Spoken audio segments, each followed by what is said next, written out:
गांव की गलियों में खाक उड़ती थी। लोग अपनी अपनी रोजी के चक्कर में मसरूफ रहते थे। उन्हीं गलियों में एक 30 साला नौजवान कासिम भी रहता था।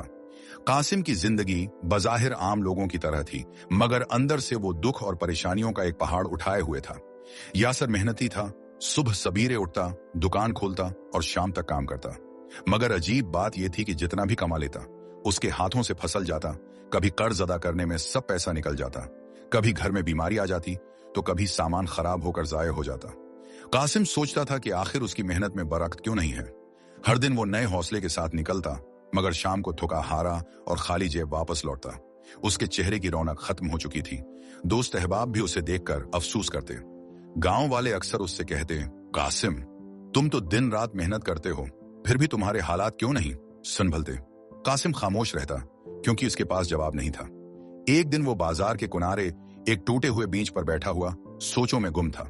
आंखों में नमी थी और दिल में हजारों शकवे हुए। इसी दौरान एक बुजुर्ग मौलवी साहब वहां से गुजरे। उनके हाथ में तस्बीह थी, सफेद दाढ़ी और माथे पर नूरानी सा निशान। वो अक्सर गांव की मस्जिद में इमामत किया करते थे। मौलवी साहब ने जब कासिम को देखा तो रक गए। उसके चेहरे पर उदासी और थकन साफ नजर आ रही थी। मौलवी साहब करीब आकर नर्म लहजे में बोले, बेटा, क्या बात है, इतने परेशान क्यों बैठे हो। कासिम ने सिर झुकाकर कहा, मौलवी साहब, मेरी जिंदगी मुश्किलात से भरी है। मैं दिन रात मेहनत करता हूं, मगर मेरे काम में बरकत नहीं है। जितना भी कमाता हूं कहीं ना कहीं खत्म हो जाता है। कभी बीमारी, कभी नुकसान, कभी कर्ज। मैं समझ नहीं पा रहा कि आखिर मेरी मेहनत जाया क्यों हो रही है। मौलवी साहब ने शफकत भरी मुस्कुराहट के साथ उसके कुंधे पर हाथ रखा और कहा, बेटा, ये दुनिया सिर्फ मेहनत से नहीं चलती, बरकत अल्लाह की तरफ से आती है।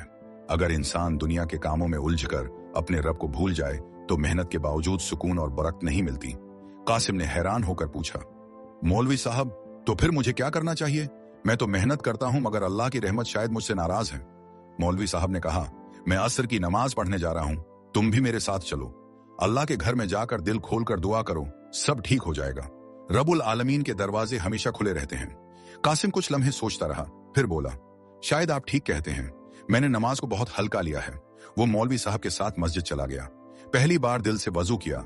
जब मस्जिद की ठंडी जमीन पर कदम रखा तो एक अजीब सा सुकून महसूस हुआ। अगले दिन जब कासिम ने अपना काम शुरू किया तो हैरान कुन बात हुई। गाहक ज्यादा आने लगे, सामान तेजी से बकने लगा। जो पुराने कर्जे बाकी थे वो भी अचानक लोग लौटाने लगे। कासिम को ऐसा लगा जैसे अल्लाह ने उसकी तकदीर का वरक पलट दिया हो। चंद ही दिनों में यासर के हालात बदलने लगे। गर्बत की जगह सुकून ने ले ली, परेशानी की जगह शकरगुजारी ने दिल को भर दिया। इसने समझ लिया कि असल कामयाबी सिर्फ दुनियावी मेहनत में नहीं, बल्कि अल्लाह से जुड़ने में है।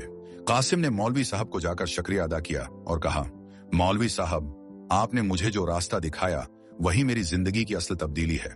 आज मुझे यकीन हो गया है कि नमाज के बगैर रिज्क में बरकत नहीं होती।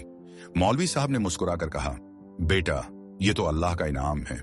जब बंदा अपने रब को याद करता है तो अल्लाह इसकी दुआएं कबूल फरमाता है। कभी नमाज न छोड़ना, यही तुम्हारे रिज्क और सुकून की असल कुंजी है। कासिम ने उस दिन के बाद अपनी जिंदगी बदल ली। वो 5 वक्त का नमाजी बन गया, कुरान की तलावत करने लगा और हर काम से पहले बसमल्ला पढ़ने लगा। उसके कारोबार में दिन दगनी रात चौगनी तरक्की होने लगी। अब गांव वाले उसकी मिसाल देते और कहते, देखो, ये है नमाज की बरकत। ये कहानी हम सबको याद दिलाती है कि दुनियावी मेहनत जरूरी है, लेकिन असल बरकत अल्लाह की तरफ से आती है। अगर हम नमाज और दुआ को तर्क कर दें तो मेहनत के बावजूद सुकून नहीं मिल सकता, मगर जब दिल सच्चे यकीन से अल्लाह के आगे झुकता है तो वो रब अपने बंदे की तकदीर बदल देता है। नमाज के बगैर रिज्क में बरकत नहीं और अल्लाह की याद के बगैर दिल को सुकून नहीं मिलता। मोहतरम नाजरीन, मेरी ये वीडियो आपको पसंद आई होगी। मजीद वीडियो सुनने के लिए हमारे चैनल को लाइक करें, सब्सक्राइब करें।